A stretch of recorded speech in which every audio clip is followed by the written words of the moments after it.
ባህልና ቋንቋን አጀንዳው ያደረገው ሞጋቹ ፋና መድረክ በርዕሰ ጉዳዩ ላይ አራት የተለያዩ ተፎካካሪ ፓርቲዎችን አከራክሯል። ቋንቋን ማዕከል ባደረገው የክርክሩ ምዕራፍ ተፎካካሪ ፓርቲዎቹም ይሁንታ አግኝተው መንግስት ቢመሰርቱ እንተገብረዋለን ያሉትን አማራጭ የዘርፉን ፖሊሲ አቅርበዋል። አሁን ካለው የሥራ ቋንቋ ተጨማሪ ቋንቋዎችን እናካትታለን ሲሉም አማራጭ ሀሳባቸውን ያቀረቡት የህዳሴ ፓርቲና ኢዜማም ያተገባበር ሂደታቸውንም በማንሳት አቋማቸውን አንጸባርቀዋል። ከ5 በላይ የሆኑ የሥራ ቋንቋዎች እንዲኖሩ እናደርጋለን። ይህም ደግሞ በመልክዓ ምድራዊ አቀማመጣቸው በእያንዳንዱ በተካለሉበት እኛ ጥናቶች እያደረግን ነው።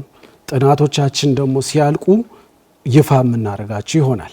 አማርኛ የሀገሪቱ የሥራ ቋንቋ ሆኖ እየቀጠለ ነው ያለው። አሁን በተግባር እንደታየው ግን ከአማርኛ ውጪ ሌሎች ቋንቋዎች በተጨማሪ የሥራ ቋንቋ መሆን አለባቸው የሚል አቋም አለን። ሌሎች ቋንቋዎች ኦሮምኛንም ውሰድ፣ ትግርኛንም ውሰድ፣ ሌሎች ቋንቋዎች ይሄንን ግን እነዚህ ቋንቋዎች የሥራ ቋንቋ መሆን አለባቸው ብለን አቋም ይዘን አንጭንም። ትብብር ለኢትዮጵያ አንድነት በበኩሉ ከዕለቱ ተከራካሪዎች በተለየ አማርኛን የሀገሪቱ ብሔራዊ ቋንቋ አድርጎ እንደሚተገብረው በመድረኩ አረጋግጧል። ግልጽ አቋም አለን። አማርኛ የኢትዮጵያ ብሔራዊ ቋንቋ ይሆናል።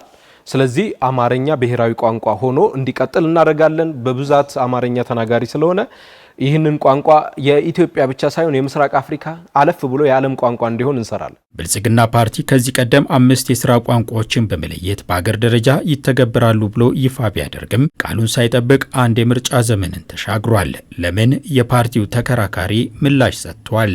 እኛ ይሄን አይነት ውሳኔ እንወስንልሃለን ብለን አውርደን መተግበር የምንችልበትን ችግር ቅርቃር ውስጥ እንድንገባ አንፈልግም። እንዲህ አይነት ችግሮች ከዚህ በፊት ኢትዮጵያን አሁን ላለችበት ለአንዳንድ ችግሮች መነሻ ናቸው ብለን ነው። ብሔራዊ ቋንቋ በተመለከተ ከህዝቡ የምትጠብቁት እንጂ ለህዝቡ የምትገቡት ቃል የለም። ለህዝቡ ምንድነው መልኩን የሚመስል ራሱን የሚመስል ፍላጎቱን የሚመስል እንከተላለን ብለናል። ህዝባችንን አክብረን ነው ማንኛውም ጉዳዮች መፈጸም የምንችለው።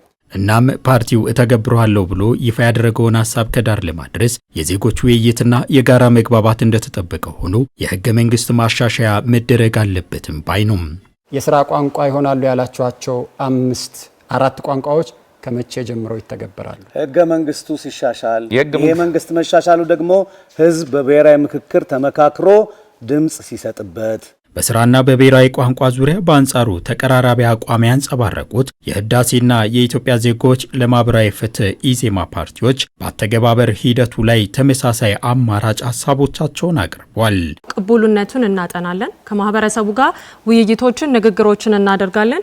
ይህ ብሔራዊ ቋንቋ ህብረተሰቡን በጽሁፍ ያገለግላል ወይ፣ ለህብረተሰቡ ይጠቅማል ወይ የሚለውን ነገር እናጠናና ከ6 ሚሊዮን በላይ ተናጋሪ ያላቸውን የህብረተሰብ ክፍሎች ወይም ደግሞ ያለውን ቋንቋ የብሔራዊ ቋንቋ እናደርጋለን። በብሔራዊ ቋንቋ ላይ የኢትዮጵያ ህዝብ የብሔራዊ ቋንቋ አስፈላጊነት ከተረዳና ውሳኔ ከተወሰነበት የብሔራዊ ቋንቋ ትብብር ለኢትዮጵያ አንድነት የሀገሪቱ የብሔራዊ ቋንቋ አማርኛ መሆን አለበት ብሏል። ምን ትላላችሁ?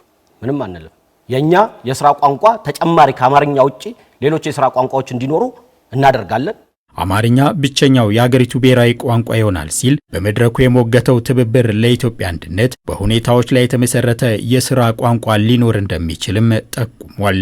በሁሉም ሀገሪቱ ክፍል ሰፊ ተናጋሪ አለው። ስለዚህ አማርኛ ብሔራዊ ቋንቋ ይሆናል። የፌዴራል የሥራ ቋንቋዎች ደግሞ ሊኖሩ ይችላሉ።